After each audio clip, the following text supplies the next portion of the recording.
ഫിലിപ്പിയ ലേഖനം 3-ാമത്തെ അധ്യായമാണ് നമ്മൾ ഇപ്പോൾ പഠന സമയത്ത് ചിന്തിച്ചുകൊണ്ടിരിക്കുന്ന ഭാഗം.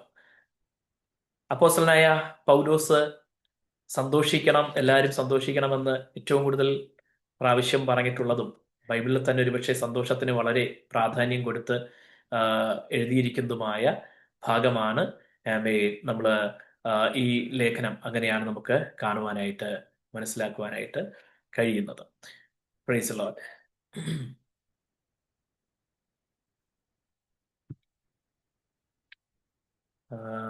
സോറി.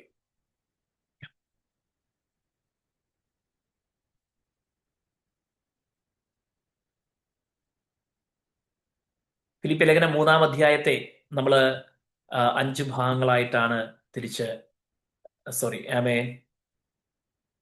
ക്ഷമിക്കണം, ഒരു മിനിറ്റ്.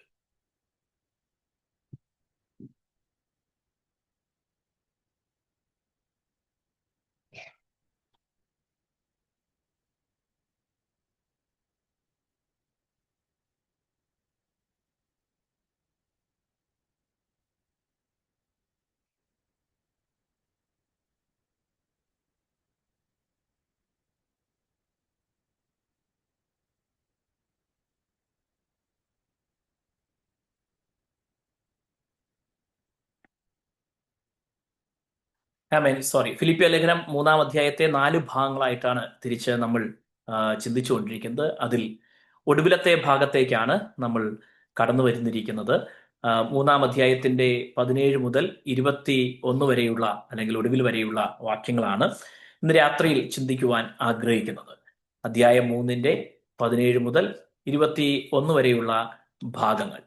ഈ ഭാഗത്ത് പ്രധാനമായിട്ടും നമുക്ക് കാണുവാൻ കഴിയുന്നത് സ്വർഗീയ പൗരത്വം എന്ന വിഷയമാണ്. നമ്മൾ ഈ ഭൂമിയിൽ ജീവിക്കുമ്പോഴും സ്വർഗരാജ്യത്തിന്റെ, ദൈവരാജ്യത്തിന്റെ പൗരന്മാരാണ് എന്ന ബോധ്യത്തോടെയും ആ ദൈവരാജ്യത്തിന്റെ പൗരന്മാരുടെ നിയമാവലിക്ക് ഒത്തവണ്ണവും ജീവിക്കണമെന്ന് ദൈവം ആഗ്രഹിക്കുന്നു. നമുക്കറിയാം, സ്വർഗരാജ്യം അല്ലെങ്കിൽ ദൈവരാജ്യം എന്ന വിഷയം യോഹന്നാൻ സ്നാപകൻ വന്നപ്പോഴേക്കും ദൈവരാജ്യം സമീപിച്ചിരിക്കാൻ മാനസാന്തരപ്പെടുവിൻ എന്ന് പ്രസംഗിച്ചു. യോഹന്നാൻ സ്നാപകൻ തടവിലായതിനു ശേഷം യേശു അതുതന്നെ പ്രസംഗിക്കുന്നത്, അതുതന്നെ അല്ലെങ്കിൽ ദൈവരാജ്യം സമീപിച്ചിരിക്കുന്നു, മാനസാന്തരപ്പെട്ട് സുവിശേഷത്തിൽ വിശ്വസിപ്പിൻ എന്ന് കർത്താവ് പഠിപ്പിക്കുന്നത് നമുക്ക് കാണുവാനായിട്ട് കഴിയുന്നുണ്ട്. ദൈവരാജ്യം എന്ന വിഷയം ഒരു വലിയ വിഷയമാണ്. നമ്മെ കർത്താവ് വിളിച്ചിരിക്കുന്നത് സ്വർഗരാജ്യത്തിന്റെ പൗരന്മാരായി അതിനൊത്തവണ്ണം ജീവിക്കുവാൻ വേണ്ടിയാണ്. ഈ ഭാഗത്ത് പൗലോസ് അപ്പോസ്തലൻ നമ്മുടെ പൗരത്വം ഇവിടെയല്ല, സ്വർഗത്തിലാണ് എന്ന് പറഞ്ഞിരിക്കുന്നത് കാണുവാൻ കഴിയുന്നു. നമുക്ക് ആ ഭാഗം ഒന്ന് ബൈബിളിൽ നിന്ന് ശ്രദ്ധിക്കാം. ആമേൻ. ഇങ്ങനെ നമുക്ക് കാണാൻ കഴിയുന്നു: സഹോദരന്മാരെ, നിങ്ങൾ എല്ലാവരും എന്നെ അനുകരിപ്പിൻ. ഞങ്ങൾ നിങ്ങൾക്ക് കാണിച്ച മാതൃക പ്രകാരം നടക്കുന്നവരെയും കുറിക്കൊള്ളുവിൻ. ഞാൻ പലപ്പോഴും നിങ്ങളോട് പറഞ്ഞതുപോലെ അനേകർ ക്രിസ്തുവിന്റെ ക്രൂശിന് ശത്രുക്കളായി നടക്കുന്നു എന്ന് ഇപ്പോൾ കരഞ്ഞും കൊണ്ട് പറയുന്നു. അവരുടെ അവസാനം നാശം, അവരുടെ ദൈവം വയറ്, ലജ്ജയായതിൽ അവർക്ക് മാനം തോന്നുന്നു. അവർ ഭൂമിയിലുള്ളത് ചിന്തിക്കുന്നു. നമ്മുടെ പൗരത്വമോ സ്വർഗത്തിലാകുന്നു. അവിടെ നിന്ന് കർത്താവായ യേശു ക്രിസ്തു രക്ഷിതാവായി വരും എന്ന് നാം കാത്തിരിക്കുന്നു. അവൻ സകലവും തനിക്ക് കീഴ്പ്പെടുത്തുവാൻ കഴിയുന്ന തന്റെ വ്യാപാര ശക്തി കൊണ്ട് നമ്മുടെ താഴ്ചയുള്ള ശരീരത്തെ തന്റെ മഹത്വമുള്ള ശരീരത്തോട് അനുരൂപമായി രൂപാന്തരപ്പെടുത്തും. ആമേൻ. ഈ ഭാഗമാണ് ഇന്ന് രാത്രിയിൽ നമ്മൾ ഒരുമിച്ച് ചിന്തിക്കുവാനായിട്ട് പോകുന്നത്. ആമേൻ. നമുക്ക് 17-ാമത്തെ വാക്യത്തിലേക്ക് കടന്നു വരാം. 17-ാമത്തെ വാക്യം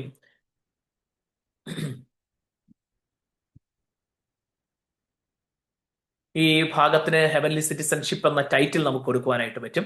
സഹോദരന്മാരെ, നിങ്ങൾ എല്ലാവരും എന്നെ അനുകരിപ്പിൻ. ഞങ്ങൾ നിങ്ങൾക്ക് കാണിച്ച മാതൃക പ്രകാരം നടക്കുന്നവരെയും കുറിക്കൊള്ളുവിൻ. Brethren, be followers together of me. എന്നെ അനുഗമിക്കുന്നവരായ ആയിരിക്കുക. പൗലോസ് അപ്പോസ്തലൻ ഇതെങ്ങനെ ഇത്ര ധൈര്യമായിട്ട് പറയാനായിട്ട് പറ്റും? പൗലോസ് പിന്നീട് നമ്മൾ അപ്പോസ്തല പ്രവൃത്തികൾ വായിക്കുമ്പോഴേക്കും കൈസരിയയിൽ തടവറയിലായിരിക്കുമ്പോൾ അവിടെ ഫെലിക്സിന്റെ മുൻപാകെയൊക്കെ പ്രസംഗിക്കാൻ അവസരം ലഭിച്ച വേളയിൽ അദ്ദേഹം പ്രസംഗിക്കുന്നതിന്റെ മധ്യത്തിൽ നാടുവാഴി അദ്ദേഹത്തോട് പറയുകയാണ്, പൗലോസെ, നീ അല്പം കൊണ്ട് എന്നെ ക്രിസ്ത്യാനിയാകുവാൻ നിർബന്ധിക്കുന്നു.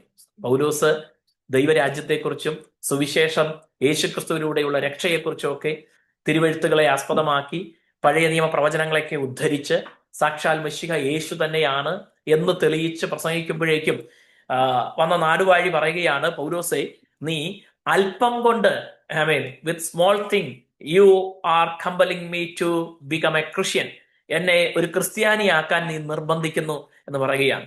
പൗലോസ് അപ്പോസ്തലൻ അതിന് കൊടുത്ത മറുപടി ഇങ്ങനെയാണ്: അല്പം കൊണ്ടോ അധികം കൊണ്ടോ, either small or big, I mean അതല്ല വിഷയം. ഈ ചങ്ങല ഒഴികെ, അദ്ദേഹം ആ സമയത്ത് കയ്യിൽ ചങ്ങല ധരിച്ചിരിക്കുക, തടവ് പുള്ളിയാണ്. ഈ ചങ്ങല ഒഴികെ നിങ്ങൾ എല്ലാവരും സകലത്തിലും എന്നെ പോലെ ആകണം എന്ന് ഞാൻ ആഗ്രഹിക്കുന്നു. നിങ്ങൾ എല്ലാവരും സകലത്തിലും എന്നെ പോലെ ആകണമെന്ന് ഞാൻ ആഗ്രഹിക്കുന്നു. ഇത് പറയാൻ അത്ര എളുപ്പമുള്ള കാര്യമല്ല. ഐ മീൻ നമ്മൾ ഒരുപക്ഷെ എപ്പോഴും ജാമ്യം എടുത്ത് പറയുന്നൊരു കാര്യമാണ്, ഞാൻ ചെയ്യുന്ന നല്ല കാര്യങ്ങളെ നിങ്ങൾ പിന്തുടരണം, എന്നിലെ കുറവുകളെ നിങ്ങൾ എന്ത് ചെയ്യരുത്, പിന്തുടരരുത്. പൗലോസ് അപ്പോസ്തലൻ വളരെ പ്രാഗൽഭ്യത്തോടെ പറയുകയാണ്, brother be followers together of me. ആമേൻ. അതായത് ഞാൻ ജീവിക്കുന്നത് പോലെ നിങ്ങളും ജീവിക്കുക എന്ന് ആത്മാർത്ഥമായിട്ട് പറയാൻ അദ്ദേഹം തയ്യാറാകുകയാണ്. ആമേൻ. എങ്ങനെ അദ്ദേഹം അതിൽ പറയാൻ കാരണം എന്താണ്? Minister of the gospel, a parent or a Christian of any age or condition ought so to live that he can refer to his own example and exhort others to imitate the course of life which he had led. നമ്മുടെ ജീവിതം മറ്റുള്ളവരുടെ മുൻപാകെ മാതൃകയുള്ളത് ആയിരിക്കണം.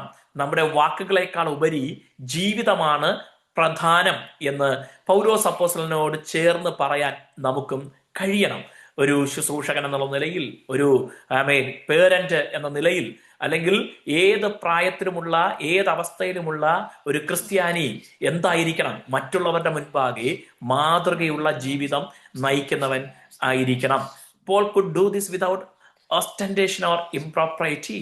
They knew that he lived so as to be a proper example for others, and he knew that they would feel that his life had been such that there would be no impropriety in his referring to it in this manner. But alas, how few are there who can safely imitate Paul in this. ഇക്കാര്യത്തിൽ പൗലോസിനെ നമുക്ക് എത്ര പേർക്ക് മാതൃകയാക്കാനായിട്ട് പറ്റുമെന്ന് നമുക്ക് സ്വയം ചോദിക്കുവാനായിട്ട് ഈ സായാഹ്നം ദൈവം സഹായിക്കുമാറാകട്ടെ. നമ്മുടെ ജീവിതം തിരുവെഴുത്തുകൾക്ക് അനുസരിച്ചുള്ളതാണോ? ദൈവവചനത്തെ പൂർണ്ണമായി പിൻപറ്റാൻ നമ്മൾ ശ്രമിക്കുന്നുണ്ടോ? യേശുക്രിസ്തുവിനെ മാതൃകയാക്കി നമ്മുടെ ജീവിതം മറ്റുള്ളവരുടെ മുൻപാകെ ഒരു എക്സാമ്പിൾ ആക്കുവാനായിട്ട് നമുക്ക് കഴിയുന്നുണ്ടോ? ഡോക്ടർ എബി എബ്രഹാം ഞാൻ പറയുന്ന അദ്ദേഹം ബീഹാറിലെ ഇന്ത്യ മിഷന്റെ ഫൗണ്ടറായ, അതിന്റെ സർനെയിം അത് തന്നെയാണോ എന്ന് എനിക്ക് സംശയപ്പെട്ടത്. എനിവേ, അദ്ദേഹം സാധാരണ ഒത്തിരി തവണ പറയാറുള്ള ഒരു ഉദാഹരണമുണ്ട്. അതിങ്ങനെയാണ്: ഒരിക്കൽ ഒരു രണ്ട് കൈയുമില്ലാത്ത ഒരു മനുഷ്യൻ അദ്ദേഹത്തിന്റെ കഴുത്തിൽ കൂടെ കെട്ടിയിട്ട അതിന്റെ കയറുകൊണ്ട് കെട്ടിയിട്ട തൂങ്ങിക്കിടക്കുന്ന ഒരു കൊട്ട, ആ കൊട്ടയിൽ, ആ ബാസ്ക്കറ്റിൽ അദ്ദേഹം ഓറഞ്ച് നിറച്ചിരിക്കുകയാണ്. എന്നിട്ട് ആ ബാസ്ക്കറ്റിനകത്ത് തന്നെ ഒരു പാത്രവും വെച്ചിട്ടുണ്ട്. അദ്ദേഹം റെയിൽവേ സ്റ്റേഷന്റെ ട്രാക്കിലൂടെ, ഇന്ത്യൻ സിറ്റുവേഷൻ ആയതുകൊണ്ട് എളുപ്പമാണ്, റെയിൽവേ സ്റ്റേഷന്റെ പ്ലാറ്റ്ഫോമിലൂടെ ഈ കൈയില്ലാത്ത മനുഷ്യൻ, വികലാംഗനായ മനുഷ്യൻ, തൻ്റെ തോളുകളിൽ കെട്ടിയിരിക്കുന്ന കയറിന്റെ അറ്റത്ത് തൂക്കിയിട്ടിരിക്കുന്ന ബാസ്ക്കറ്റിനകത്ത് ഭാരമുള്ള ഓറഞ്ച്, അല്ലെങ്കിൽ ആ ബാസ്ക്കറ്റ് നിറയെ ഓറഞ്ച് അതിലൊരു പാത്രം വെച്ചിട്ട് ആ റെയിൽവേ സ്റ്റേഷൻ വഴി വിളിച്ചു നടക്കുകയാണ്. 2 ഓറഞ്ച് 1 രൂപ, 5 ഓറഞ്ച് 2 രൂപ. അപ്പോ എന്ന് പറഞ്ഞാൽ 2 രൂപയ്ക്ക് ഓറഞ്ച് എടുത്താൽ 1 എണ്ണം ഫ്രീ, 1 രൂപയ്ക്ക് ഓറഞ്ച് എടുത്താൽ 2 എണ്ണം, 2 രൂപയ്ക്ക് ഓറഞ്ച് എടുത്താൽ 5 ഓറഞ്ച്. 2 for 1 but 5 for 2 എന്ന് പറഞ്ഞ് അദ്ദേഹം സെയിൽ ചെയ്യുകയാണ്. അപ്പൊ ഇങ്ങനെ നടന്നു നീങ്ങുമ്പോൾ അദ്ദേഹത്തെ ഓറഞ്ച് ആവശ്യമുള്ളവർ ചിലർ 2 എണ്ണം എടുത്തിട്ട് 1 രൂപ അദ്ദേഹം വെച്ചിരിക്കുന്ന പാത്രത്തിലേക്ക് ഇട്ട് കൊടുക്കുന്നു. ചിലർ 5 ഓറഞ്ച് എടുത്തിട്ട് 2 രൂപ അദ്ദേഹം വെച്ചിരിക്കുന്ന പാത്രത്തിലേക്ക് ഇട്ട് കൊടുക്കുന്നു. അപ്പോഴേക്കും ഇതാ ഒരു ട്രെയിൻ വരികയാണ്.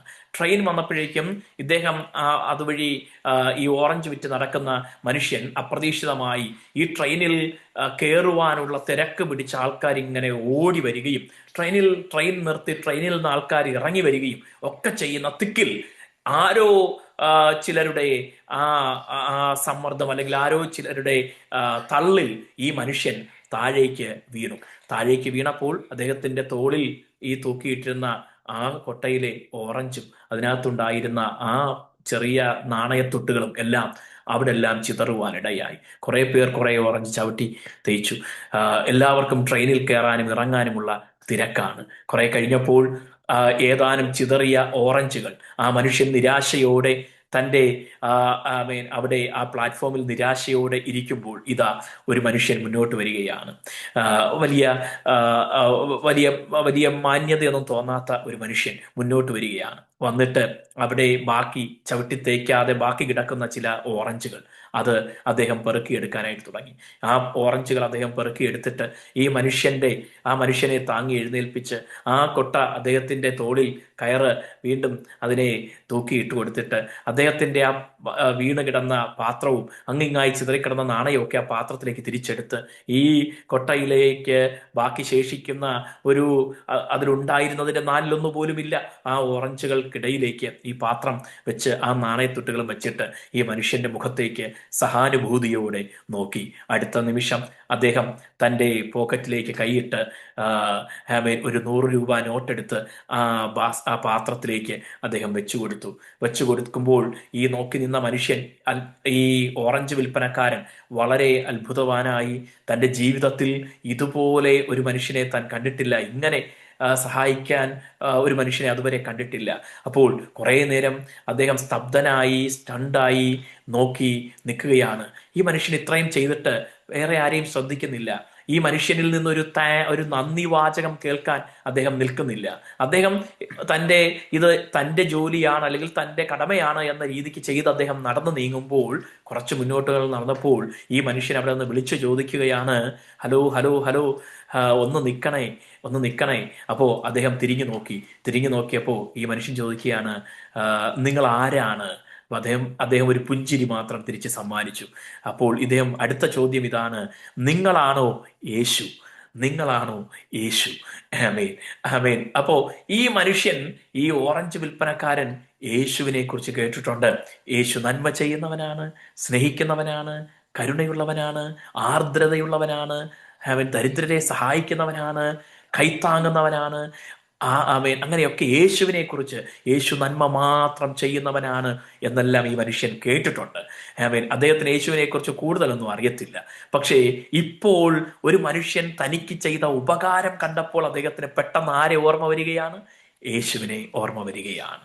തിരക്ക് പിടിച്ച് മറ്റെല്ലാവരും തങ്ങളുടെ ആവശ്യങ്ങൾക്ക് വേണ്ടി ഓടുമ്പോൾ ആ തിരക്കിനിടയിൽ ഈ മനുഷ്യനെ, ഈ ദരിദ്രനായ ഓറഞ്ച് വിൽപ്പനക്കാരനെ, കൈകളില്ലാത്ത ഈ സാധു മനുഷ്യനെ തിരിഞ്ഞു നോക്കുവാൻ പോരാ, അദ്ദേഹത്തിൻ്റെ ആ അന്നത്തെ പ്രതീക്ഷകൾ മുഴുവനും നഷ്ടപ്പെട്ട, അന്നത്തെ എന്ന് മാത്രമല്ല ഈ ഓറഞ്ച് വിറ്റ് കിട്ടുന്ന ലാഭമെടുത്ത് തൻ്റെ കുടുംബത്തിന്, കുഞ്ഞുങ്ങൾക്ക് അന്നത്തെ കഞ്ഞി വയ്ക്കുവാനുള്ള അരി മേടിച്ചിട്ട് വീണ്ടും ആ ക്യാപിറ്റൽ അല്ലെങ്കിൽ ഓറഞ്ചിന്റെ യഥാർത്ഥ വില കൊണ്ടുപോയി നാളെയും ഇതുപോലെ ഓറഞ്ച് മേടിച്ചുകൊണ്ട് വിൽപ്പന നടത്തി ജീവിക്കേണ്ട തൻ്റെ സമ്പാദ്യം തന്നെ ഒരുപക്ഷെ നാളുകളിലേക്ക് തൻ്റെ ജീവിതത്തെ പട്ടിണിയിലേക്ക് തള്ളിയിടുമായിരുന്ന ആ അവസ്ഥയിൽ നിന്ന് അത്ഭുതകരമായി തനിക്കൊരു സഹായം ചെയ്ത് തന്നെ ഉദ്ധരിച്ച മനുഷ്യനിൽ അദ്ദേഹം കണ്ടതാരെയാണ്?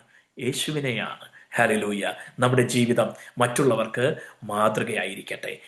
എല്ലാവിധത്തിലും യേശുവിനെ പ്രതിബിംബിക്കുവാനായിട്ട് നമുക്ക് കർത്താവ് കൃപ തരുമാറാകട്ടെ.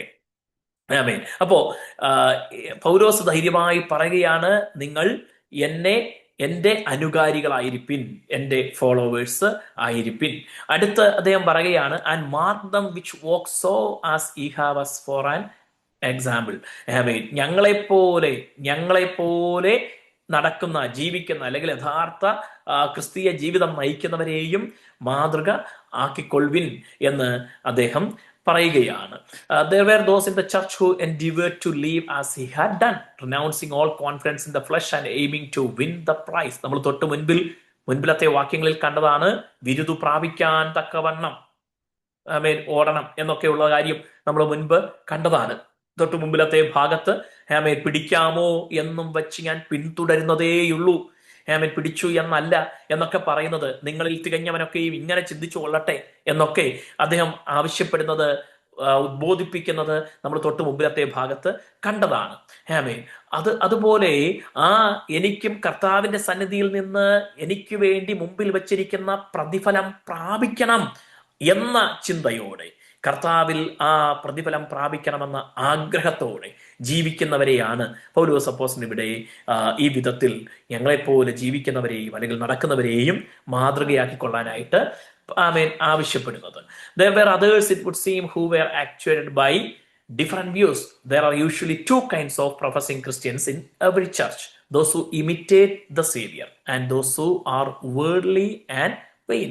ഏത് കൂട്ടായ്മയിലും ഏത് സഭയിലും ഏത് ക്രിസ്തീയ സമൂഹത്തിലും ഈ രണ്ട് വിധത്തിലുള്ള ആൾക്കാർ ഉറപ്പായിട്ടും ഉണ്ടാകും. ആരാ? കർത്താവിനെ, രക്ഷകനെ അനുഗമിക്കുന്നവർ അല്ലെങ്കിൽ മാതൃകയാക്കുന്നവർ, ഇമിറ്റേറ്റ് ചെയ്യുന്നവർ. രണ്ട്, ലോകത്തെയും അതിലെ വ്യർത്ഥമായ കാര്യങ്ങളെയും പിന്തുടരുന്നവർ, അതിന് പ്രാധാന്യം കൊടുത്ത് അതിന്റെ പുറകെ നടക്കുന്നവർ. ഈ രണ്ട് വിഭാഗം എല്ലാ കാലഘട്ടത്തിലും എല്ലാ സഭകളിലും ഉണ്ടാകും. The exhortation here is to mark, that is to observe with a view to imitate those who lived as the apostles did. We should set before our minds the best examples and endeavor to imitate the holy people.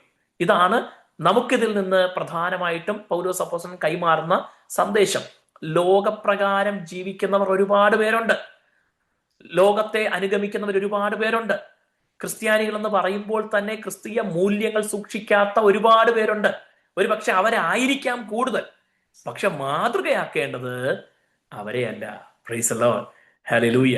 ഞാൻ brother Suresh Babu പ്രസംഗിക്കുമ്പോൾ അദ്ദേഹം ഇടയ്ക്കിടയ്ക്കൊക്കെ മിക്കവാറും സ്ഥലത്തും പറയാറുള്ള ഒരു കാര്യമുണ്ട്, നിന്റെ അപ്പുറത്ത് കൈയടിച്ച് ആരാധിക്കാത്തവനെ നോക്കി നീയും കൈയടിച്ച് ആരാധിക്കാത്തവനായി നശിച്ചു പോകാതെ, നിന്റെ വേറെ അപ്പുറത്ത് കൈയടിച്ച് ആരാധിക്കുന്നവനെ നോക്കി നീയും കൈയടിച്ച് ആരാധിച്ച് നന്മ പ്രാപിക്ക്, ദൈവത്തിൽ നിന്ന് അനുഗ്രഹം പ്രാപിക്കുന്ന അദ്ദേഹം പറയാറുണ്ട്. അലക്ഷ്യമായി നിൽക്കുന്നവനെ നോക്കി നീയും അലക്ഷ്യമായി നിന്റെ ആത്മീയ ജീവിതം നശിപ്പിക്കാതെ ഏകാഗ്രതയോട് ദൈവത്തെ സ്നേഹിക്കുന്നവനെയും സേവിക്കുന്നവനെയും മാതൃകയാക്കി നീയും കർത്താവിനെ ഏകാഗ്രതയോടെ ആരാധിക്ക് എന്ന് അദ്ദേഹത്തിന്റെ ഒരു പ്രത്യേക ശൈലിയാണല്ലോ പ്രസംഗ ശൈലി.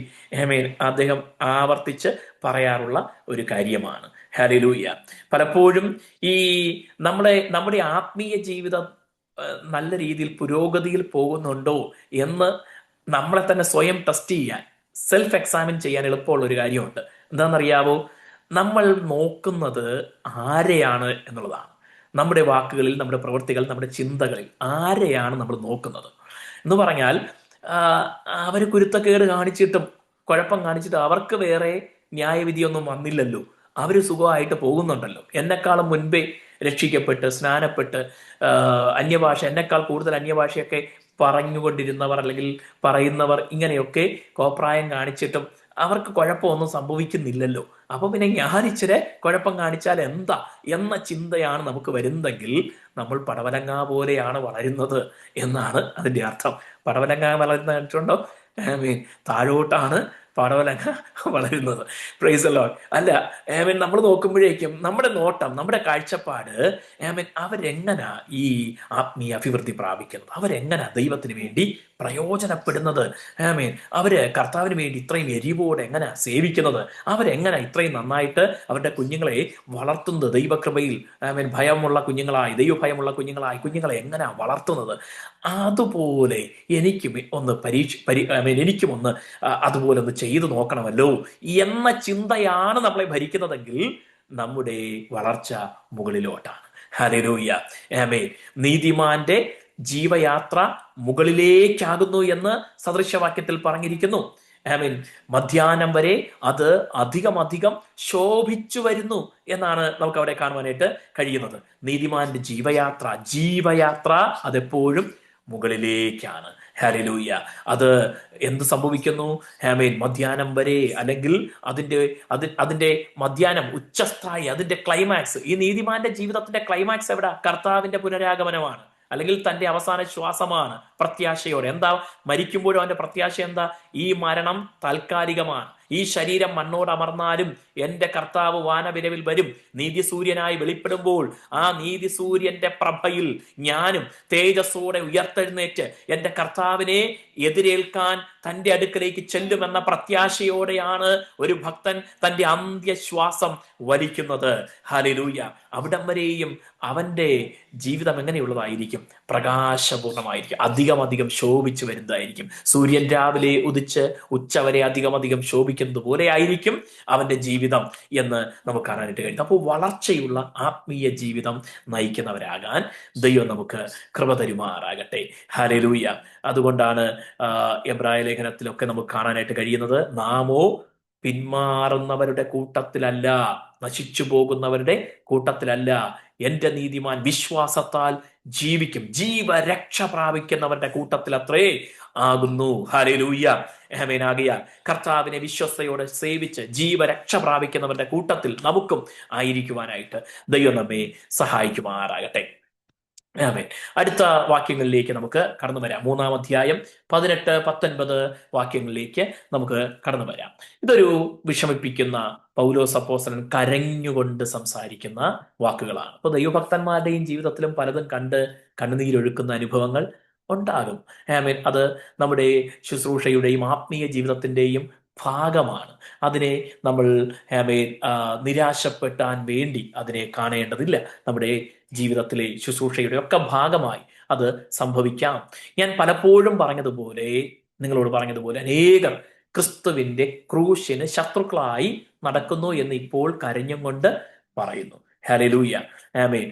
തൊട്ട് മുമ്പ് പറഞ്ഞു, എന്നെ അനുഗമിപ്പിൻ, എന്റെ അനുകാരികളായിരിപ്പിൻ, ഞങ്ങളെപ്പോലെ ജീവിക്കുന്നവരെയും അവരെ മാതൃകയാക്കി നടക്കാനൊക്കെ പറഞ്ഞു. അപ്പോ മാതൃകയായി നടക്കുന്നവരുണ്ട്.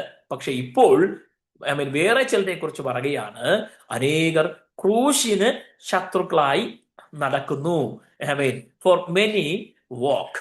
അപ്പോ രണ്ട് രീതിയിൽ നടക്കാം. ക്രൂശിനെ അനുഗമിക്കുന്നവരായി നടക്കാം, ക്രൂശിന്റെ ശത്രുക്കളായും നടക്കാം. Many live the Christian life being often in the scriptures compared with a journey in order to induce them to imitate those who were the most holy. The apostle says that there were many, even in the church, whom it would not be safe for them to imitate. He evidently here refers mainly to the church at Philippi, though it may be that he meant to make the declaration general and to say that the same thing existed in other churches. There has not probably been any time yet in the Christian church when the same thing might not be said. എല്ലാ കാലഘട്ടത്തിലും ഈ വിധത്തിൽ നടക്കുന്നവര് എല്ലാ സഭകളിലും ഉണ്ട്. ഫിലിപ്പിയ സഭയിലെ കാര്യമാണ് പൗലോസ് അപ്പോസ്തലൻ പറയുന്നതെങ്കിലും നമ്മൾ ഫിലിപ്പിയ സഭയ്ക്ക് എഴുതിയ ലേഖനം ഇന്ന് പഠിക്കാൻ കാരണം നമുക്കും നമ്മുടെ കാലഘട്ടത്തിലും നമ്മുടെ സഭകളിലും ഇതുള്ളത് കൊണ്ടാണ്. ആമേൻ. അപ്പോ എല്ലാ കാലഘട്ടത്തിലും എല്ലാ ഇടങ്ങളിലും ഈ ക്രൂശിന്റെ ശത്രുക്കളായി, സഭയ്ക്കുള്ളിലായിരിക്കുമ്പോൾ തന്നെ ക്രൂശിന്റെ ശത്രുക്കളായി ജീവിക്കുന്നവർ ഉണ്ടാകും. അപ്പൊ പൗലോസ് അപ്പോസ്തലൻ പറയുന്നത്, ആമേൻ, അങ്ങനെ പലരും ക്രൂശിന്റെ ശത്രുക്കളായി, അനേകർ ക്രിസ്തുവിന്റെ ക്രൂശിന് ശത്രുക്കളായി നടക്കുന്നു എന്ന് ഇപ്പോൾ കരഞ്ഞും കൊണ്ട് പറയുന്നു. അത് പറയുമ്പോൾ പൗലോസിന് കണ്ണുനീർ ഒഴുക്കാനല്ലാതെ മറ്റൊന്നും ചെയ്യാൻ കഴിയുന്നില്ല.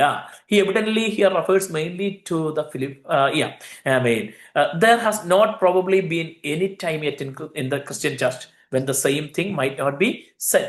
ആമേൻ. അപ്പോൾ എല്ലാ കാലഘട്ടത്തിലും അത് ഉണ്ട് എന്നുള്ളത് നമ്മൾ മറന്നു പോകരുത്. ആമേൻ. തുടർന്ന് നമുക്ക് കാണുന്നത്, for many walk, many live the Christian life being often in the scriptures. ആമേൻ. അപ്പോ ആമേൻ, of whom I have told you often, ഞാൻ പലപ്പോഴും പറഞ്ഞതുപോലെ, ഞാൻ മുൻപ് നിങ്ങളോട് പലപ്പോഴും പറഞ്ഞതുപോലെ. അപ്പോ ഈ വാണിങ്, ഈ മുന്നറിയിപ്പ് അദ്ദേഹം ഫിലിപ്പിയ സഭയിൽ മുൻപും എന്ത് ചെയ്തിട്ടുണ്ട്? മുൻപും നൽകിയിട്ടുണ്ട്. അദ്ദേഹം ഫിലിപ്പിയയിലായിരുന്ന സമയത്ത് അവർക്ക് നേരിട്ട് ഈ മുന്നറിയിപ്പ് കൊടുത്തിട്ടുണ്ട്. അതുകൊണ്ടാണ് മുൻപ് പറഞ്ഞതുപോലെ പലപ്പോഴും പറഞ്ഞതുപോലെ ഞാൻ വീണ്ടും പറയുന്നു എന്ന് പറയുന്നത് മുൻപും ഇത് പറഞ്ഞിട്ടുള്ള കാര്യമാണ്. Of whom I have told you often, ഞാൻ പലപ്പോഴും പറഞ്ഞതുപോലെ. when he preached in Philippi, Paul was not afraid to speak of church members when they did wrong and to warn others not to imitate their example. He did not attempt to cover up or excuse guilt because it was in the church, or to apologize for the defects and errors of those who profess to be Christians. The true way is to admit that there are those in the church who do not honor their religion and to warn others against following their example. But this fact does not make religion any the less true or valuable, any more than the fact that there is counterfeit money makes all money bad, or makes genuine coin of no value. ഇത് വളരെ പ്രധാനപ്പെട്ട ഒരു കാര്യമാണ്. സഭയിൽ തെറ്റായ കാര്യങ്ങൾ ചെയ്യുന്നവരെ ശാസിക്കാൻ, അവർ ചെയ്യുന്ന തെറ്റിനെ ചൂണ്ടിക്കാണിക്കാൻ പൗലോസ് എന്ത് ചെയ്തിട്ടില്ല? ഭയം കാണിച്ചിട്ടില്ല, മടി കാണിച്ചിട്ടില്ല. ആമേൻ. അതുകൊണ്ട് ഒരു പക്ഷേ പൗലോസിന് അവരുടെ കയ്യിൽ നിന്ന് എന്ത് കിട്ടത്തില്ല? കയ്യടി കിട്ടത്തില്ല. അവർ പൗലോസിന്റെ ശത്രുക്കളായി തീരാൻ സാധ്യതയുണ്ട്. പക്ഷേ ദൈവസഭയിൽ നടക്കേണ്ടത് എങ്ങനെയെന്ന് തനിക്ക് പറയാതിരിക്കാൻ കഴിയുകയില്ല. മാത്രമല്ല, മറ്റുള്ളവരോട് പറയുകയാണ്, അങ്ങനെ തെറ്റായി ജീവിക്കുന്നവരെ നിങ്ങൾ എന്ത് ചെയ്യരുത്? മാതൃകയാക്കരുത്. അവരെ അല്ല നിങ്ങൾ പിന്തുടരേണ്ടത്, അവരുടെ പിന്നാലെ നിങ്ങൾ പോകരുത്. അവർ ആര് തന്നെയായാലും, എത്ര വലിയവരായാലും, എത്ര സ്വാധീനമുള്ളവരായാലും, എത്ര സമ്പന്നരായാലും, തെറ്റ് ചെയ്യുന്നവരെ നിങ്ങൾ മാതൃകയാക്കരുത്, പാപം ചെയ്യുന്നവരുടെ പിന്നാലെ കൂടരുത് എന്ന് മുന്നറിയിപ്പ് നൽകുകയാണ്. ആമേൻ. ആമേൻ. പൗലോസ് അപ്പോസ്തലൻ ഇക്കാര്യം പറയാനായിട്ട് യാതൊരു മടിയും കാണിച്ചിട്ടില്ല. ആമേൻ. അതുപോലെ ഇത് നമ്മെ ഒരു കാര്യം കൂടെ പഠിപ്പിക്കുന്നുണ്ട്. കൗണ്ടർ ഫീറ്റ് മണി അല്ലെങ്കിൽ വ്യാജ നോട്ട്, അല്ലെ, വ്യാജ നോട്ട്, ഡ്യൂപ്ലിക്കേറ്റ് നോട്ട് ഉള്ളത് കൊണ്ട് യഥാർത്ഥ നോട്ടിന്റെ മൂല്യം എന്ത് ചെയ്യുന്നില്ല? ഇല്ലാതാകുന്നില്ല. വ്യാജ കൗണ്ടർ ഫീറ്റ് കോയിൻ ഉണ്ട് എന്നുള്ളത് കൊണ്ട് ട്രൂ കോയിൻ അല്ലെങ്കിൽ ഒറിജിനൽ കോയിന് വാല്യൂ ഇല്ലാതാകുന്നില്ല. ഹല്ലേലൂയ. നമുക്ക് പലപ്പോഴും പറയാറുണ്ട്, പ്രത്യേകിച്ച് ഈ കാലഘട്ടത്തിലൊക്കെ പറയാറുണ്ട്, ഇപ്പൊ എന്ത് നടന്നാലും, എവിടെയെങ്കിലും എന്തെങ്കിലും സംഭവിച്ചാൽ അതെല്ലാം ഉടനെ സോഷ്യൽ മീഡിയയിൽ വരും, ഫേസ്ബുക്കിൽ വരും. ആകപ്പാടെ വിഷമമാണ്. ഞാൻ ഈ അടുത്ത സമയത്ത് കഴിഞ്ഞ ആഴ്ച മീറ്റിങ്ങിനായിട്ടൊക്കെ കടന്നുപോയ സ്ഥലത്ത് അവിടുള്ള ഒരു ദൈവദാസൻ പങ്കുവച്ചൊരു കാര്യമാണ്. മുൻപൊക്കെ ഞാൻ കാണുന്നവരോടൊക്കെ സുവിശേഷം പറയുമായിരുന്നു. ഒന്ന് പരിചയപ്പെട്ട് കഴിഞ്ഞാൽ, അല്ലെങ്കിൽ അല്ലെങ്കിൽ അറിയാവുന്ന ആൾക്കാരെയൊക്കെ അവരുടെ വീടുകളിലൊക്കെ ചെന്ന് കഴിഞ്ഞാൽ ഞാൻ അവരോട് സുവിശേഷം പറയുമായിരുന്നു. ഇപ്പോ ഞാനതിന് മെനക്കെടാറില്ല. അത് ദൈവത്തോട് സ്നേഹം കുറവായതുകൊണ്ടോ സുവിശേഷം പറയാൻ ആഗ്രഹമില്ലാത്തത് കൊണ്ടല്ല. പറഞ്ഞു തുടങ്ങുമ്പോൾ തന്നെ അവരെടുത്ത് പറയും, ആമേൻ, ദേ അവിടുത്തെ ആ പാസ്റ്റർ ഇങ്ങനെ കാണിച്ചു, ഈ വിശ്വാസി ഇങ്ങനെ ചെയ്തു. ആമേൻ, നിങ്ങൾ പറയുന്ന ഈ കാര്യം നിങ്ങളുടെ ആൾക്കാർ വിശ്വസിക്കുന്നുണ്ടായിരുന്നെങ്കിൽ ആമേൻ അവരൊക്കെ ഇങ്ങനെ ചെയ്യുമായിരുന്നോ എന്ന് തിരിച്ചു ചോദിക്കും. അവരോട് മറുപടി പറയാൻ എനിക്കില്ലാത്തതുകൊണ്ട് ഞാനിപ്പോൾ ആമേൻ ഇച്ചിരി പിൻവാങ്ങി നിൽക്കുകയാണ് ഈ വിഷയത്തിൽ എന്ന് അദ്ദേഹം വേദനയോടെ, ദുഃഖത്തോടെ പറഞ്ഞത് പെട്ടെന്ന് ഓർമ്മയിൽ വരികയാണ്. ആമേൻ, സത്യമാണ്. ഇപ്പോ ആമേൻ അങ്ങനെയുള്ള കാര്യങ്ങൾ പലയിടങ്ങളിലും നടക്കുന്നത്. പണ്ട് കാലത്താണെങ്കിൽ ഒരു പ്രദേശത്ത് ഒരു പ്രാദേശിക സഭയിൽ നടക്കുന്ന എന്തെങ്കിലുമൊക്കെ വിഷമങ്ങൾ ഉണ്ടെങ്കിൽ അവിടെ മാത്രം ഒതുങ്ങി നിൽക്കുമായിരുന്നു. ഇപ്പൊ അങ്ങനെയല്ല. ആരെങ്കിലും ഒരാൾ വീഡിയോ പിടിച്ച് അത് ഫേസ്ബുക്കിൽ അങ്ങ് പോസ്റ്റ് ചെയ്യും. ഈ ഇടുന്നയാളിന് ഇപ്പൊ പ്രത്യേകിച്ച് ഫേസ്ബുക്കില് വ്യൂസ് കൂടിക്കഴിഞ്ഞാൽ അതിന് പൈസ കിട്ടും, അല്ലേ? മോണിറ്റൈസേഷൻ ഉള്ളത് കൊണ്ട് ഇപ്പൊ ഇങ്ങനെയുള്ള കാര്യങ്ങളാകുമ്പോൾ പെട്ടെന്ന് മറ്റുള്ളവരും ഷെയർ ചെയ്യും. പ്രത്യേകിച്ച് എല്ലാ വിഭാഗങ്ങളിൽപ്പെട്ടവരും ഇതങ്ങ് ഷെയർ ചെയ്യുകയും ഒരുപാട് വ്യൂസ് കിട്ടുകയും ചെയ്യും. പുള്ളിക്ക് സാമ്പത്തിക ലാഭവും ഉണ്ടാകും. അല്ലാതെ ദൈവസഭയോട് സ്നേഹമുള്ളത് കൊണ്ട് പുള്ളി ഇടുന്നതൊന്നുമല്ല. അപ്പൊ ഞാൻ പറഞ്ഞത്, ഇത് എല്ലാ കാലത്തും ഉണ്ട്. പക്ഷേ ഈ കാലത്ത്, അന്ത്യകാലത്ത് അത് കൂടും. അതിൻ്റെ അമിതമായ അവസ്ഥ സഭകളിൽ ഉണ്ടാകും. അന്ത്യകാലത്തിന്റെ ലക്ഷണമാണ്, അടയാളമാണ്. വിശ്വാസത്യാഗം അത് അന്ത്യകാലത്തിന്റെ അടയാളമാണ്. പക്ഷേ അതിന്റെ അർത്ഥം ഡ്യൂപ്ലിക്കേറ്റ് നോട്ട് അല്ലെങ്കിൽ കൗണ്ടർഫീറ്റ് നോട്ട് വരുന്നത് കൊണ്ട് ഒറിജിനൽ നോട്ടിന് വാല്യൂ ഇല്ലാതാകുന്നു എന്നല്ല. ദൈവമക്കളെ, പ്രിയപ്പെട്ടവരെ, വിശ്വാസത്തോടെ, വിശുദ്ധിയോടെ, കർത്താവിനോടുള്ള ആത്മാർത്ഥമായ സ്നേഹത്തോടെ നാം ജീവിക്കുന്നു എങ്കിൽ അതിൻ്റെ വാല്യൂ ഒരിക്കലും നഷ്ടപ്പെടുന്നില്ല. നമ്മുടെ മൂല്യം ഒരിക്കലും ഇല്ലാതാകുന്നില്ല. ഏത് കാലഘട്ടത്തിലായാലും കർത്താവിന് വേണ്ടി വിശുദ്ധിയോടെ ജീവിക്കുന്നവർക്ക് ദൈവം കൊടുക്കുന്ന മൂല്യം വലുതായിരിക്കും. അതുകൊണ്ട് നമുക്ക് ദൈവകൃപയിൽ നിലനിൽക്കാം. ചുറ്റും നടക്കുന്ന മോശമായ കാര്യങ്ങൾ നമ്മുടെ ആത്മീയ ജീവിതത്തെ ഒരു വിധത്തിലും ദോഷകരമായി ബാധിക്കാൻ അനുവദിക്കാതെ ഇരിക്കാം. ദൈവം അതിനായിട്ട് നമുക്ക് കൃപ തരുമാറാകട്ടെ. ആമേൻ. അടുത്ത് നമുക്ക് തുടർന്ന് പൗലോസ് പറയുന്ന കാര്യം കരഞ്ഞുകൊണ്ട് പറയുന്നു എന്നാണ് പൗലോസ് അപ്പോസ്തലൻ പറയുന്നത്. This is a true spirit which with which to speak of the errors and faults of Christians. അതാ വിഷയം. ജാതികളുടെ ഇടയിൽ ഇത് നടന്നാൽ പൗലോസിന് കരച്ചിൽ വരേണ്ട, കാരണം അവരുടെ നാച്ചുറൽ ക്യാരക്ടർ അതാണ്, സ്വാഭാവിക സ്വഭാവം അതാണ്. അതുകൊണ്ട് ജെന്റൈൽസിന്റെ ഇടയിൽ അല്ലെങ്കിൽ പാഗൻസിന്റെ ഇടയിൽ അല്ലെങ്കിൽ നോൺ ക്രിസ്ത്യൻസിന്റെ ഇടയിൽ ഇത് നടന്നാൽ കരയേണ്ട ആവശ്യമില്ല. പക്ഷെ ക്രൈസ്തവരുടെ ഇടയിൽ ഇത് നടക്കുന്ന കാണുമ്പോൾ അദ്ദേഹത്തിന് കരഞ്ഞുകൊണ്ടല്ലാതെ ഇത് പറയാൻ പറ്റുന്നില്ല. It is not to go and blazon their inconsistencies abroad. It is not to find pleasure in the fact that they are inconsistent. It is not to reproach religion on that account and to say that all religion is false and hollow and that all professors are hypocrites. We should rather speak of the fact with tears, for if there is anything that should make us weep, it is that there are those in the church who are hypocrites or who dishonor their profession. We should weep. ആമേൻ. അപ്പോ അതോർത്ത്, വിശ്വാസത്യാഗമോർത്ത്, കപട വിശ്വാസം ഓർത്ത്, അല്ലെങ്കിൽ വ്യാജമായ ഭക്തിയുടെ വേഷം ധരിച്ച് അതിൻ്റെ ശക്തിയെ ത്യജിക്കുന്നവരുടെ അവസ്ഥ ഓർത്ത് നമുക്ക് കണ്ണുനീരോടെ അത് പറയാതിരിക്കാൻ കഴിയുകയില്ല. ആമേൻ. എന്താ കാരണം? Because they are in danger of destroying their own souls. അവർ വളരെ അപകടത്തിൽപ്പെട്ടിരിക്കുക. എന്താ കാരണം? അവർ സ്വയം ആത്മഹത്യ നടത്തിക്കൊണ്ടിരിക്കുകയാണ്. സ്പിരിച്വൽ സൂയിസൈഡ് നടത്തിക്കൊണ്ടിരിക്കുകയാണ് അവര് സെൽഫായിട്ട്. ഹല്ലേലൂയ. എന്താ കാരണം?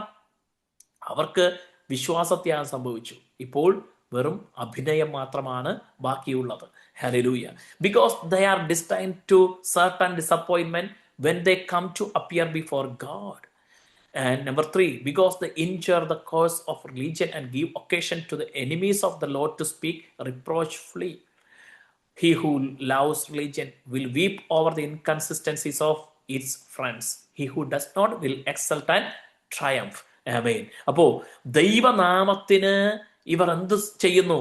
നിന്ന അപമാനം വരുത്തുകയാണ്. യേശു പറഞ്ഞു, ആമേൻ, നിങ്ങൾ നിമിത്തം എൻ്റെ പിതാവിൻ്റെ നാമം ജാതികളുടെ ഇടയിൽ ദുഷിക്കപ്പെടുന്നു, റിപ്രോച്ച് ചെയ്യപ്പെടുന്നു. കാരണം എന്താ?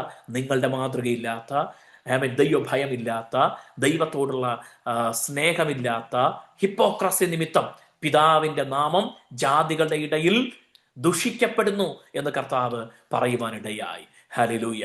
നമ്മുടെ ജീവിതം ദൈവത്തിന് മഹത്വമായി തീരുന്ന വിധം നമുക്ക് സൂക്ഷിക്കാനായിട്ട് കർത്താവ് നമ്മെ സഹായിക്കുമാറാകട്ടെ. നമുക്ക് അടുത്ത ഭാഗത്തേക്ക് കടന്നുചെല്ലാം.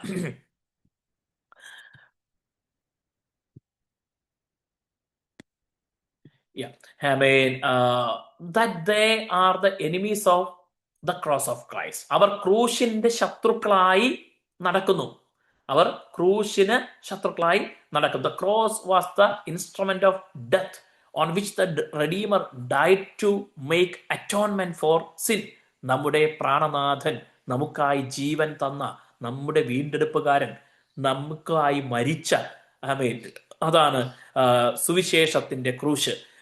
As the atonement made by Christ for sin is that which especially distinguishes his religion from all others, the cross comes to be used to denote his religion. And the phrase here means that they were the enemies of his religion or were strangers to the gospel. It is not to be supposed that they were open and avowed enemies of the cross, or that they denied that the Lord Jesus died on the cross to make an atonement. The characteristics of those persons mentioned in the following verse is rather that they were living in a manner which showed that they were strangers to his pure gospel. An immoral life is enmity to the cross of Christ, for he died to make us holy. A life where there is no evidence that the heart is renewed is enemy to the cross, for he died that we might be renewed. എന്താ ക്രൂശിന് ശത്രുക്കൾ എന്ന് പറഞ്ഞാൽ അതിന്റെ അർത്ഥം എന്താ? യേശുവിനെ അറിയുന്നില്ലെന്ന് പറയുന്നത് മാത്രമല്ല, അല്ലെങ്കിൽ സുവിശേഷത്തിന് എതിരായി നടക്കുന്നു എന്നുള്ളത് മാത്രമല്ല, സുവിശേഷം ക്രൂശിലൂടെ എന്താണോ കർത്താവ് സാധ്യമാക്കിയത്, അതില് എന്താ സംഭവിച്ചത്? പാപികളായിരുന്ന നമ്മെ ദൈവത്തിന്റെ മിത്രങ്ങളാക്കി, ശത്രുക്കളായിരുന്ന നമ്മെ ദൈവത്തിന്റെ സ്നേഹിതരാക്കി, അശുദ്ധരായിരുന്ന നമ്മെ ദൈവം കർത്താവ് ക്രൂശിൽ, അല്ലെങ്കിൽ താൻ ക്രൂശിൽ ചൊരിഞ്ഞ ജീവന്റെ രക്തം കൊണ്ട് വിശുദ്ധന്മാരാക്കി. അനീതിയിൽ രസിച്ചിരുന്ന നമ്മെ കർത്താവ് തൻ്റെ നീതിയാൽ ക്രൂശിലൂടെ നീതിമാന്മാരാക്കി. അങ്ങനെ ക്രൂശ്, ക്രിസ്തുവിന്റെ ക്രൂശ് എന്ന് പറയുന്നത് അനേകരെ കൊല്ലുവാൻ ഉപയോഗിച്ച ഒരു കാര്യമാണ്. പക്ഷേ ഇന്ന് ക്രൂശ് എന്ന് പറയുമ്പോൾ യേശു ക്രിസ്തുവിനെ ഓർമ്മ വരുന്നതിന്റെ കാരണം എന്താ? ക്രൂശ് എന്ന് പറഞ്ഞാൽ ആദ്യം യേശുവിനെ ഓർമ്മ വരുന്നതിന്റെ കാരണം എന്താ? ആ ക്രൂശിൽ ക്രിസ്തു മരിച്ചതിലൂടെ സർവ്വ മാനവരാശിയുടെയും പാപത്തിന് വിമോചനം, വീണ്ടെടുപ്പ് ഉണ്ടാക്കുവാൻ തൻ്റെ ക്രൂശ് മരണത്തിലൂടെ ഇടയായി തീർന്നു. അപ്പോൾ ആ ക്രൂശ് വീണ്ടെടുപ്പിന്റെ കാരണമായ, നമ്മുടെ നീതീകരണത്തിന് കാരണമായ, വിശുദ്ധിക്ക് കാരണമായ ആ ക്രൂശിലൂടെ ദൈവം നമ്മെ തൻ്റെ മക്കളാക്കി. എന്തിനാണ്? ഇനിയും പാപത്തിൽ ജീവിക്കാനല്ല, ഇനിയും ലോകത്തിന്റെ മോഹങ്ങളിൽ ജീവിക്കാനല്ല, ദൈവത്തിന്റെ ഇഷ്ടപ്രകാരം ദൈവത്തിന് പ്രസാദമുള്ളത് ചെയ്യുവാൻ വേണ്ടിയാണ് നമ്മെ എന്ത് ചെയ്തത്? ക്രൂശിലൂടെ കർത്താവ് പിതാവ് വീണ്ടെടുത്ത് സ്വന്തമാക്കിയത്. അപ്പൊ ആ ക്രൂശിന്റെ പർപ്പസ് നമ്മുടെ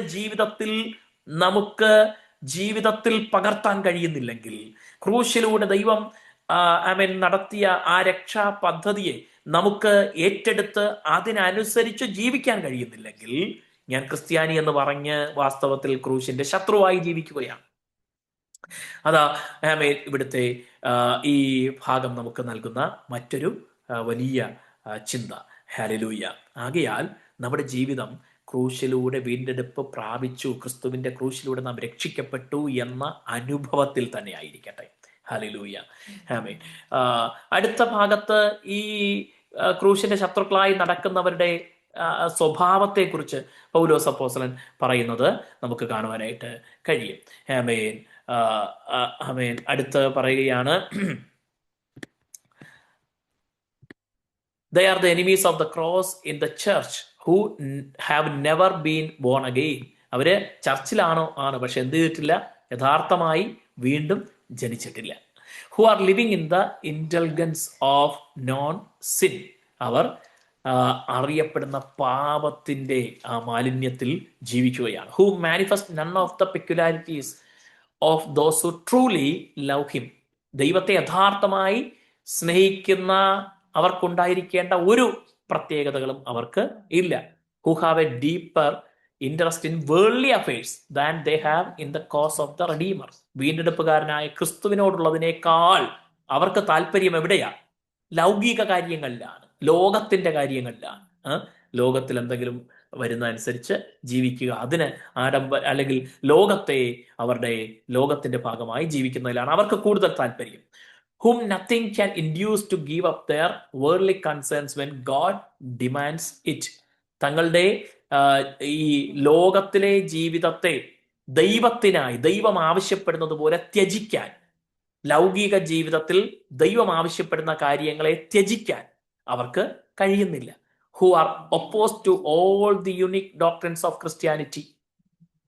ഈ കാലത്ത് അതാ സംഭവിച്ചുകൊണ്ടിരിക്കുന്നത്. ബൈബിൾ വരെ മാറ്റി എഴുതിക്കൊണ്ടിരിക്കുകയാണ്, പുതിയ ബൈബിളൊക്കെ വന്നുകൊണ്ടിരിക്കുകയാണ്. ബൈബിളിൽ എവിടെയൊക്കെ പല കാര്യങ്ങളും എഴുതിയിട്ടുണ്ട്, അതെല്ലാം തിരുത്തി മാറ്റി എഴുതിക്കൊണ്ടിരിക്കുക പലരും പലയിടത്തും. എന്നിട്ട് പുതിയ ബൈബിള് ഇൻട്രൊഡ്യൂസ് ചെയ്യുകയാണ്. ഇതൊക്കെ പഴയ കാര്യമാണ്, അന്നത്തെ കാലത്തെ സാഹചര്യത്തിൽ എഴുതിയതാണ്, ഇന്നത്തെ സാഹചര്യത്തിൽ ഇതെല്ലാം മാറ്റി എഴുതണം എന്ന് പറഞ്ഞുകൊണ്ട് ഒത്തിരി കാര്യങ്ങളെ മാറ്റി എഴുതിക്കൊണ്ടിരിക്കുക. എന്നിട്ട് പുതിയ ബൈബിൾ ഇൻട്രൊഡ്യൂസ് ചെയ്യുന്ന ഒരു കാലത്തിൽ നമ്മൾ ചേർന്നിരിക്കുകയാണ്. who are opposed to all the special duties of religion or who live in the habitual neglect of them. അപ്പോൾ ഒരു ക്രിസ്ത്യാനിയായി ജീവിക്കുമ്പോൾ പിന്തുടരേണ്ട കാര്യങ്ങളെല്ലാം അവർക്കെന്താ, അവരതിനെല്ലാം എതിർക്കുകയാണ്. അവർക്കതെല്ലാം നിസ്സാരവൽക്കരിച്ചുകൊണ്ട് അതിന് പ്രാധാന്യമില്ല എന്ന് അവർ വരുത്തി തീർക്കുകയാണ്. എന്നിട്ട് തങ്ങൾക്ക് ബോധിച്ച രീതിയിൽ അവർ ജീവിക്കുന്നു എന്നുള്ളതാണ് ക്രൂശിന്റെ ശത്രുക്കളായി നടക്കുന്നവരുടെ ജീവിതത്തിൽ കാണാൻ കഴിയുന്ന സ്വഭാവം. Whose end is destruction. Paulose അപ്പോസ്തലൻ കരുണ ലേശം കാണിക്കാതെ അതിശക്തമായ വാക്ക് ഉപയോഗിച്ച് അവരെ വിമർശിക്കുകയാണ്. എന്താണ് പറഞ്ഞിരിക്കുന്നത്? അവരുടെ അവസാനം നാശം. ഇത് വിമർശനമാണെങ്കിൽ തന്നെയും ഫാക്റ്റാണ്. That is, as they have no true religion, they must perish in the same manner as all sinners. രക്ഷിക്കപ്പെടാത്തവരെ പോലെ ഇവരും എന്ത് ചെയ്യും? നശിക്കും. Mere profession will not save them. ഞാൻ യേശുവിന്റെ പൈതലാണെന്ന് വെറുതെ ഏറ്റു പറഞ്ഞത് കൊണ്ട് മാത്രം കാര്യമില്ല. യേശു എന്റെ കർത്താവെന്ന് വെറുതെ പറഞ്ഞത് കൊണ്ട് മാത്രം കാര്യമില്ല. Unless they are converted and become the true friends of the cross, they cannot enter heaven. ഒരിക്കൽ രക്ഷിക്കപ്പെട്ട പിന്നെ രക്ഷ നഷ്ടപ്പെടത്തില്ല എന്നൊക്കെ പറയുന്നവർക്ക് ഇത് ചലഞ്ചാണ്. പൗലോസ് അപ്പോസ്തലൻ പറയും, ജഡത്തിന്റെ പ്രവൃത്തികളോ ദുർനടപ്പ്, അശുദ്ധി, ദുഷ്കാമം, വിഗ്രഹാരാധന, ആഭിചാരം, പക, പിണക്കം, ജാരശങ്ക, ക്രോധം, ശാഠ്യം, ദ്വന്ദ്വപക്ഷം മുതലായവ എന്ന് വെളിവാകുന്നു. അടുത്ത് പറയുന്ന വാക്ക്, ഈ വക പ്രവർത്തിക്കുന്നവർ ദൈവരാജ്യത്തിൽ കടക്കുകയില്ല എന്ന് മുമ്പേ പറഞ്ഞതുപോലെ ഞാൻ ഇപ്പോഴും പറയുന്നു. നീ രക്ഷിക്കപ്പെട്ടതിന് ശേഷവും ആ രക്ഷിക്കപ്പെട്ട അതിന്റെ വെളിച്ചത്തിൽ ദൈവത്തിന്റെ ഹിതപ്രകാരമുള്ള പ്രവൃത്തികളെ അനുഷ്ഠിച്ച് ജീവിക്കാതെ ജഡത്തെ അനുസരിച്ച് നടന്നാൽ നീ മരിക്കും നിശ്ചയം. ഈ വക നീ പ്രവർത്തിച്ചാൽ, നീ ക്രിസ്ത്യാനി എന്ന് പറയുകയും ഈ വക നീ പ്രവർത്തിക്കുകയും ചെയ്താൽ നീ ദൈവരാജ്യത്തിൽ കടക്കുകയില്ല എന്ന് ക്ലിയർ ആയിട്ട് പറയുക. അതുകൊണ്ട് ഒരിക്കൽ രക്ഷിക്കപ്പെട്ട പിന്നെ ഒന്നും പേടിക്കാനില്ല, എങ്ങനെ വേണേലും ജീവിച്ചോളാം എന്ന് പറയുന്ന കാൽവിനിസ്റ്റ് തിയറിയെ ഫോളോ ചെയ്യുന്നവരെ ഈ വാക്യങ്ങൾ വെല്ലുവിളിക്കുകയാണ്. Whose God is their belly. അവരുടെ ദൈവം ആരാ? വയറാണ്. അവർക്ക് ഈ ലോകത്ത്, ഈ വയറെന്ന് പറയുമ്പോൾ ആഹാരം മാത്രമല്ല കേട്ടോ ഉദ്ദേശിക്കുന്നത്. ഈ ലോകത്തിലെ പണം, പ്രതാപം, ബഹുമാനം, പദവി ഇതൊക്കെ പോയി കഴിഞ്ഞാൽ അവരുടെ വിശ്വാസം പോകും, അവരുടെ മറ്റെല്ലാം നഷ്ടമാകും. അവരുടെ ദൈവം വയറ് എന്ന് പറഞ്ഞാൽ ദൈവത്തിന്റെ സ്ഥാനത്ത് അവർ ലൗകിക കാര്യങ്ങളെയാണ് കൊടുക്കുന്നത്. അല്ല ഭക്ഷണം മാത്രം നോക്കുന്നു എന്നല്ല ഉദ്ദേശിക്കുന്നത്. Who worship their own appetites. തങ്ങളുടെ ജഡത്തിന്റെ വിശപ്പിനെയാണ് അവരെന്ത് ചെയ്യുന്നത്? ആരാധിക്കുന്നത്. Or who live not to adore and honour God but for self indulgence and sensual gratifications. സ്വന്തം ജഡത്തിന്റെ അവയവങ്ങളെ, ജഡീക സുഖങ്ങളെ തൃപ്തരാക്കുക എന്ന ആ മനോഭാവത്തോടെയാണ് അവർ ജീവിക്കുന്നത്. And whose glory is in their shame. ലജ്ജയായതിൽ അവർക്ക് മാനം തോന്നുന്നു. ലജ്ജയായതിൽ അവർക്ക് മാനം തോന്നുന്നു. ഹല്ലേലൂയ. നമ്മൾ പണ്ടൊക്കെ പുറത്ത് പറയാനൊക്കെ മടിച്ചിരുന്ന കാര്യങ്ങൾ പലതും ഇന്ന് ഭയങ്കര അഭിമാനത്തോടെയാണ് പറയുന്നത്, അല്ലെ? എന്നതുപോലെ രക്ഷിക്കപ്പെട്ടു എന്ന് പറയുമ്പോൾ, വിശ്വാസികൾ എന്ന് പറയുമ്പോൾ, ക്രിസ്ത്യാനികൾ എന്ന് പറഞ്ഞിട്ട് അവരെന്ത് ചെയ്യുക? ലജ്ജയായതിൽ അവർക്ക് അഭിമാനം തോന്നുകയാണ്. That is they glory in things of which they ought to be ashamed. They indulge in modes of living which ought to cover them with confusion in their evil practices committed in secret, of which it was shame to speak, in their hidden things of dishonesty, crafty walking and deceitful handling of the word of God. അപ്പോ ദൈവ വചനപ്രകാരം ജീവിക്കാതെ മോശമായി ജീവിച്ചിട്ട് അത് അഭിമാനത്തോടെ പറയുന്ന, അത് അഭിമാനകരമായി കാണുന്ന അവസ്ഥ ആണ് ഇവർക്ക് ഉള്ളത് എന്ന് പൗലോസ് അപ്പോസ്തലൻ മുന്നറിയിപ്പ് നൽകുകയാണ്. Who mind earthly things. അവര് ഈ ഭൂമിയിലുള്ളതാണ് ചിന്തിക്കുന്നത്, ലൗകിക കാര്യങ്ങളെയാണ് അവർ ചിന്തിക്കുന്നത്, ഇവിടുത്തെ കാര്യങ്ങൾ മാത്രമാണ് അവർ ചിന്തിക്കുന്നത്. ഈ ലോകത്തിലെ സ്ഥാനമാന പദവികൾ, ഈ ലോകത്തിലെ വസ്തു സമ്പാദ്യങ്ങൾ, ഈ ലോകത്തിലെ വിഷയങ്ങൾ, അത് മാത്രമാണ്, ഇവിടുത്തെ പ്രതാപങ്ങൾ മാത്രമാണ് അവർ ചിന്തിക്കുന്നത്. സ്വർഗത്തിലേത് അവരെന്ത് ചെയ്യുന്നില്ല? ചിന്തിക്കുന്നില്ല. That is whose hearts are set on earthly things or who live to obtain them. Their attention is directed to honor, gain or pleasure, and their chief anxiety is that they may secure these objects. ഏത് objects? ഈ ഭൂമിയിലെ വിഷയങ്ങൾ. Anyway, ഞാൻ അവിടം വിട്ട് മുന്നോട്ട് പോവുകയാണ്. അടുത്ത പൗലോസ് അപ്പോസ്തലൻ പറയുകയാണ്, നമ്മുടെ പൗരത്വമോ സ്വർഗത്തിൽ ആകുന്നു, അവിടെ നിന്ന് കർത്താവായ യേശു ക്രിസ്തു രക്ഷിതാവായി വരുമെന്ന് നാം കാത്തിരിക്കുന്നു. ഹല്ലേലൂയ. അപ്പോ ഈ ക്രൂശിന്റെ ശത്രുക്കളായി നടക്കുന്നവരുടെ നോട്ടം, ചിന്ത, പ്രവൃത്തി മുഴുവനും ഈ ലോകത്തിലെ കാര്യങ്ങൾ, ഇവിടെ ജീവിക്കുന്നത്, ഇവിടെ നേടുന്നത്, ഇവിടെ വളർച്ച പ്രാപിക്കുന്നത്, ഇവിടെ സമ്പാദിക്കുന്നത്, ഇവിടെ ഉയർച്ച പ്രാപിക്കുന്നത് എന്നുള്ളത് മാത്രമായിരിക്കുമ്പോൾ നമ്മൾ അവരിൽ നിന്ന് വ്യത്യസ്തരാണ്. ഹല്ലേലൂയ. നമ്മൾ എന്താ ചിന്തിക്കുന്നത്? നമ്മുടെ പൗരത്വം സ്വർഗത്തിലാകുന്നു. For our conversation is in heaven. ഇംഗ്ലീഷിൽ കോൺവെർസേഷൻ എന്ന് പറഞ്ഞിരിക്കുന്ന പദം, അതിനേക്കാൾ ആക്യുറേറ്റ് ട്രാൻസ്ലേഷൻ മലയാളത്തിൽ കാണുന്ന പൗരത്വം എന്നുള്ള പദം തന്നെയാണ്. മൂലഭാഷയിൽ കാണുന്ന വാക്കിനെ ലിറ്ററലി ട്രാൻസ്ലേറ്റ് ചെയ്താൽ, റിയൽ മീനിങ്ങിൽ ട്രാൻസ്ലേറ്റ് ചെയ്താൽ, അല്ലെങ്കിൽ ട്രൂ ടു ദ മീനിങ്ങിൽ ട്രാൻസ്ലേറ്റ് ചെയ്താൽ സിറ്റിസൺഷിപ്പ് എന്ന പദം തന്നെയാണ്, ആശയം തന്നെയാണ് കിട്ടുന്നത്. That is this is true of all who are sincere Christians. It is a characteristic of Christians in contradistinction from those who are the enemies of the cross, that their conversation is in heaven. The word conversation we now apply almost entirely to oral discourse. Formerly, however, men conduct in general, and it is usually employed in this sense in the scriptures. In Philippians 1:27, where the verb occurs, from which the noun here is derived. The word used here is polytuma. Politics എന്നൊക്കെ കേട്ടിട്ടില്ലേ? അതുപോലെ പൊളിറ്റ്യൂമ. അതിൽ നിന്നാണ് ഈ പദത്തിന്റെ മറ്റൊരു പദമാണ് politics എന്ന പദത്തിലേക്ക് രൂപാന്തരപ്പെട്ടത്.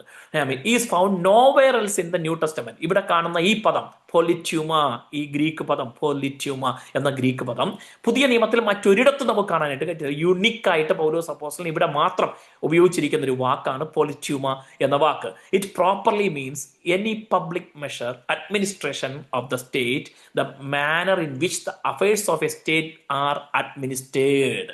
ഒരു രാജ്യത്തിന്റെ ഭരണ നിർവഹണം എങ്ങനെ നടക്കണമെന്ന്, എങ്ങനെ നടത്തണം, എങ്ങനെ ആയിരിക്കണമെന്ന് പറയുന്ന എല്ലാ കാര്യങ്ങൾക്കും വേണ്ടി ഉപയോഗിക്കുന്ന വാക്കാണെന്ത്? പൊലിറ്റ്യൂമ. അഡ്മിനിസ്ട്രേഷൻ എങ്ങനെ ആയിരിക്കണം, എങ്ങനെ നടത്തണം എന്നുള്ളതിന് വേണ്ടി ഉപയോഗിക്കുന്ന വാക്കാണ് പൊലിറ്റ്യൂമ എന്ന വാക്ക്. And then the state itself, the community, commonwealth, those who are bound under the same laws and associated in the same society. ഇതിനെല്ലാം ഏത് പദം ഉപയോഗിക്കും? പൊലിറ്റ്യൂമ എന്ന പദം ഉപയോഗിച്ചിട്ടുണ്ട്. സ്റ്റേറ്റിന് വേണ്ടി ഉപയോഗിച്ചിട്ടുണ്ട്, കോമൺവെൽത്തിന് വേണ്ടി ഉപയോഗിക്കാം, ഒരേ നിയമത്തിന് കീഴിൽ ജീവിക്കുന്ന ആ ജനത്തിന് വേണ്ടി ഉപയോഗിക്കാം, ഒരു സൊസൈറ്റിക്കുള്ളിൽ അതുമായി അസോസിയേറ്റ് ചെയ്ത് ജീവിക്കുന്ന എല്ലാവരെയും കാണിക്കുവാനാണ് ഈ പൊലിറ്റ്യൂമ എന്ന പദം ഉപയോഗിച്ചിരിക്കുന്നത്. അപ്പം നമ്മുടെ പൊലിറ്റ്യൂമ എവിടെയാണ്? സ്വർഗത്തിൽ ആകുന്നു. ഹല്ലേലൂയ. അല്ലെങ്കിൽ നമ്മുടെ സ്റ്റേറ്റ് ഏതാണ്? സ്വർഗമാണ്. നമ്മുടെ കോമൺവെൽത്ത് ഏതാണ്? സ്വർഗമാണ്. ഹല്ലേലൂയ. നമ്മൾ ഏത് ലോയുടെ കീഴിലാണ്?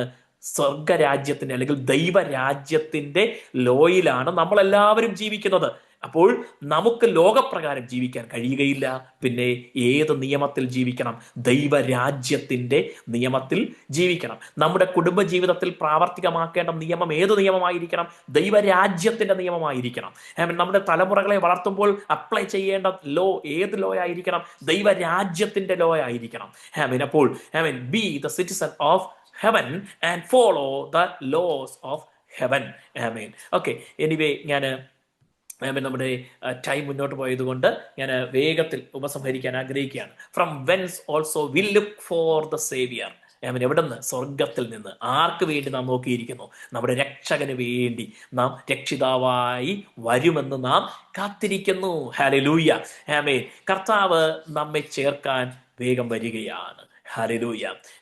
മറ്റുള്ളവർ ഇത് വിശ്വസിക്കില്ല. ലോകപ്രകാരം ജീവിക്കുന്നവർ ഇത് വിശ്വസിക്കില്ല. അവർക്ക് ഇതിലല്ല ശ്രദ്ധ.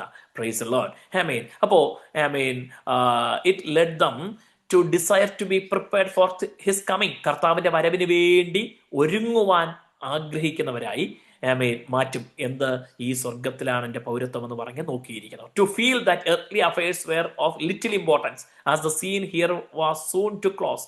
ഈ ലോകത്തിൽ, ഈ ഭൂമിയിൽ കാണുന്ന വിഷയങ്ങളിലെ താല്പര്യം കുറയും. കാരണം ഇവിടെ കാണുന്നതെല്ലാം ഉടനെ നമ്മൾ വിട്ടിട്ട് പോകാൻ പോവുക, അധികം വൈകാതെ. ഇവിടെ കാണുന്നതെല്ലാം താൽക്കാലികമാണ്. To live above the world and in the desire of the appearing of the Lord Jesus. ഈ ലോകത്തിന് അപ്പുറത്ത് ജീവിക്കാൻ നാം നോക്കിയിരിക്കും. നമ്മുടെ കർത്താവിന്റെ വരവിന് വേണ്ടി നാം നോക്കിയിരിക്കും. ആമേൻ.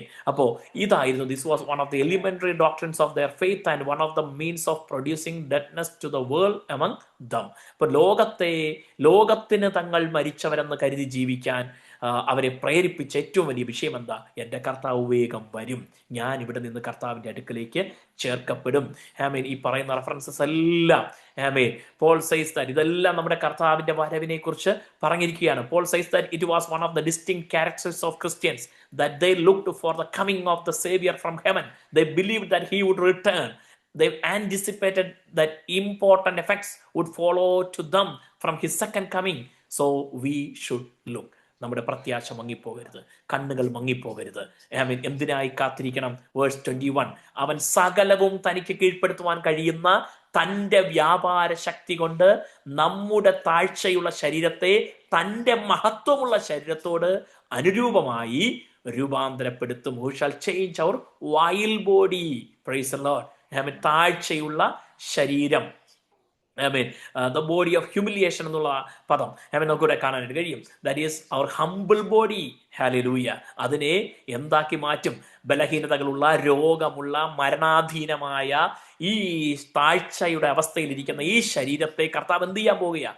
തൻ്റെ മഹത്വമുള്ള ശരീരത്തോട് അനുരൂപമായി, ആമേൻ, that it may be fashioned like unto his glorious body. കർത്താവിന്റെ മഹത്വമുള്ള ശരീരത്തോട് അനുരൂപമായി രൂപാന്തരപ്പെടുത്തും. The body of his glory എന്നാണ് ഗ്രീക്കിൽ നമുക്ക് കാണാനായിട്ട് കഴിയുന്നത്.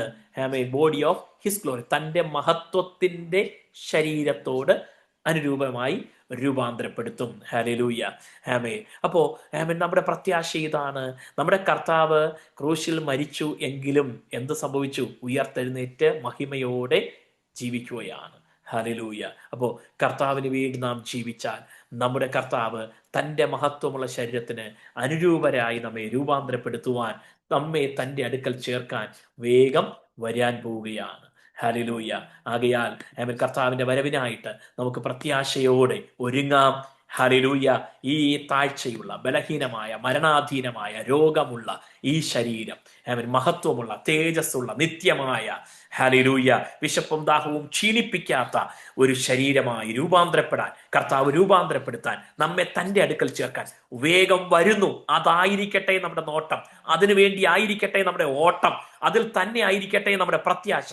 ദൈവം നമ്മെ ഈ തിരുവെഴുത്തുകളാൽ അനുഗ്രഹിച്ച് ബലപ്പെടുത്തി തൻ്റെ വരവിനായി ഒരുക്കുമാറാകട്ടെ.